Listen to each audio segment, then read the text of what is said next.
चंद्रपुरातील आदिवासी विद्यार्थ्यांचे ठिय्या आंदोलन तुर्तास स्थगित।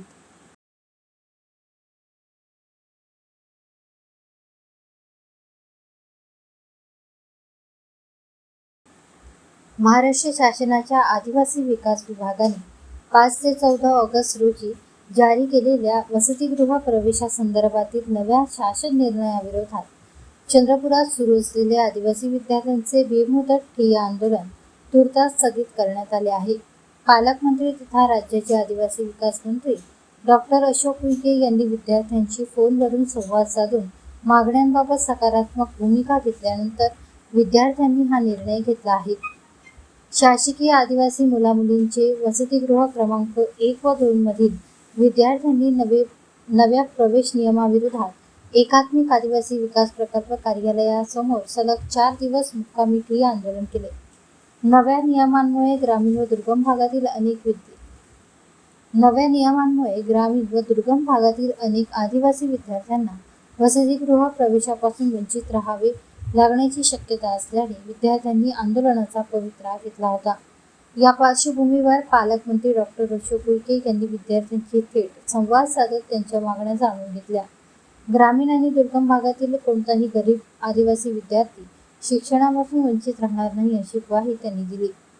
पालकमंत्र्यांच्या आश्वासनानंतर विद्यार्थ्यांनी आपले बेमुदत ठिय्या आंदोलन तुर्तास स्थगित केले आहे।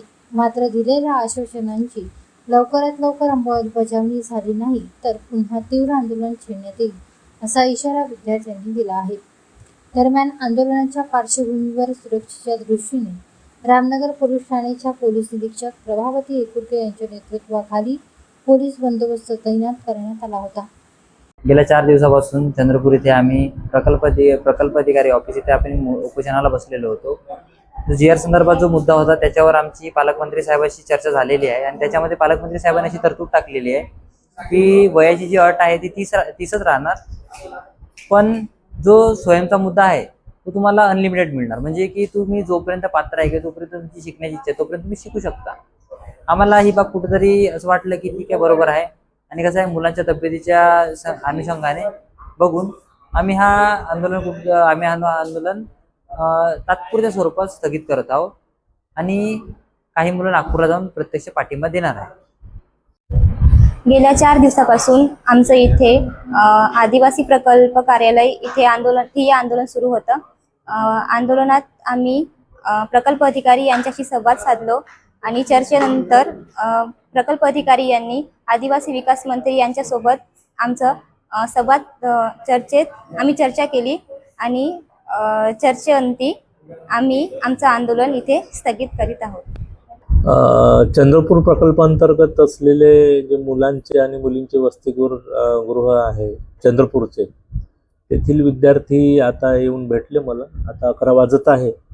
त्यांचं म्हणणं होतं की काल जो निर्णय माननीय मंत्री आणि महाराष्ट्र शासनाने घेतला की 30 वर्षापर्यंत मुलांना वसतिगृहात प्रवेश द्यायचा आणि 30 वर्षानंतर विद्यार्थी जे शिकणार आहे, हायर एज्युकेशन घेणार आहे, त्यांचं कुठेतरी नुकसान होऊ नये यासाठी एक धाडसी पाऊल महाराष्ट्र शासनाने घेतलेलं आहे।